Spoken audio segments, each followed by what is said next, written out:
I'm going to be doing a look today using coral eyeshadow from MAC and probably some gold or yellow. Okay, so we're going to start off with something new. Art Deco eyeshadow base. I just got this when I was in France. So I'm just going to apply that. I kind of need to zoom in. Maybe a little more. Okay, yeah, and you can hear my dog in the background. And you probably can't tell that it's on, but it's a little bit stickier than Urban Decay Primer Potion, so we'll see if it sticks onto pigments better. We're going to start off with Nylon, which is up here. It's more of a golden highlighter than a pink or white highlighter. And I'm going to use my 227 brush. And I'm going to use just a little bit because this stuff can be really, really frosty. And I'm not super in love with the frosty brow bone look. I just like a little bit of a highlight, and I always do it first. I don't know why.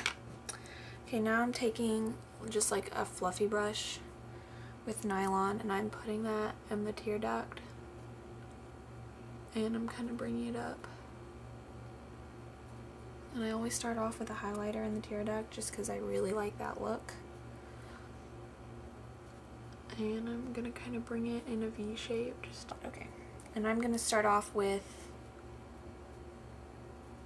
Dazzle Dream Maker eyeshadow. It's from the Star Flash collection.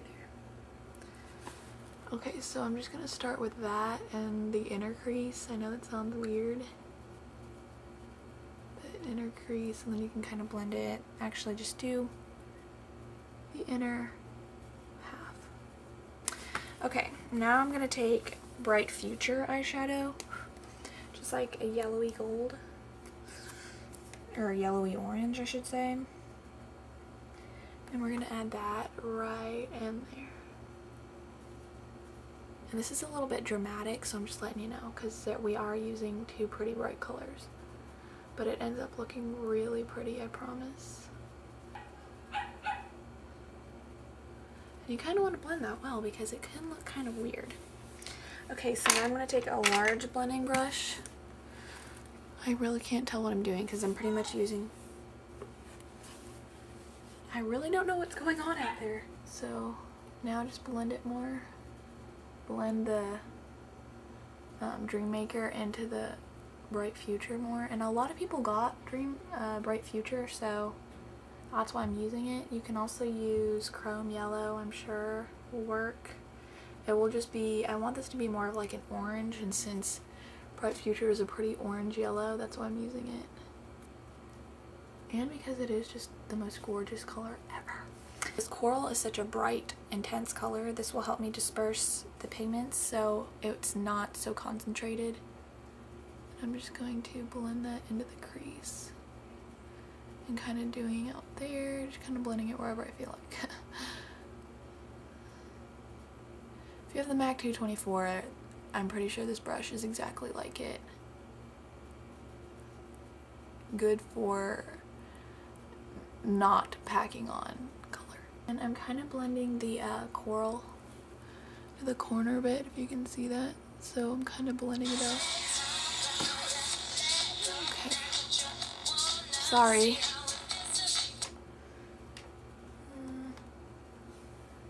Okay. Blend, blend, blend, and let's do it on the other eye, and then I'll be right back. Okay, so now that we have that on, here's what it looks like, even though you can't tell because of the lighting. But from far away it looks really intense, and then when you get closer it's really not as intense as it looks. So it's pretty.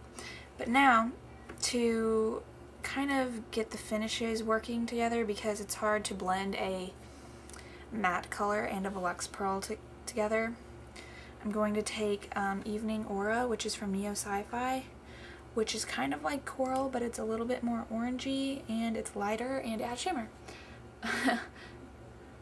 It's like a peachy color. And blend that on top of the coral. I wish my light was better. It's because the sun is not facing my house anymore. And I'm also going to take some Evening Aura and blend it to the center, onto the center of my lid. Because we want some color there as well. We don't want it to be like blank in the center. And now if you want, you can take more coral because now Evening Aura has kind of covered it up.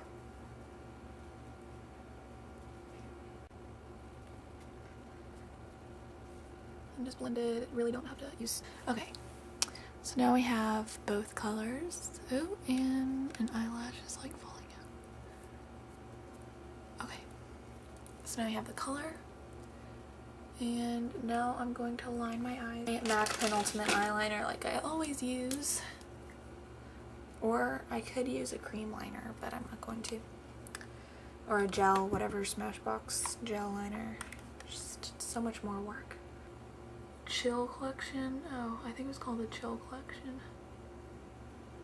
And that was in January, so this has lasted a really long time. Some people said theirs dried out within like a week, so I consider myself lucky that this thing lasted so long. And let's see, it doesn't say when it was supposed to, like, its shelf life, so okay. I pretty much always end up using Perfect Topping because it's the best one. Okay, so pretty. I'm just gonna put that just kind of lightly because it is really kind of iridescent and I don't want my whole cheek to be super frosty. Okay, lips. Glass in 3D. In 3D. 3D glass in 3D. Still can't talk. I don't know when I'm gonna get that ability back.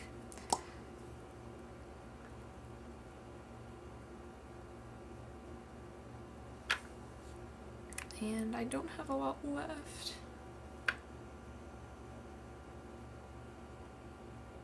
Oh, that's so pretty.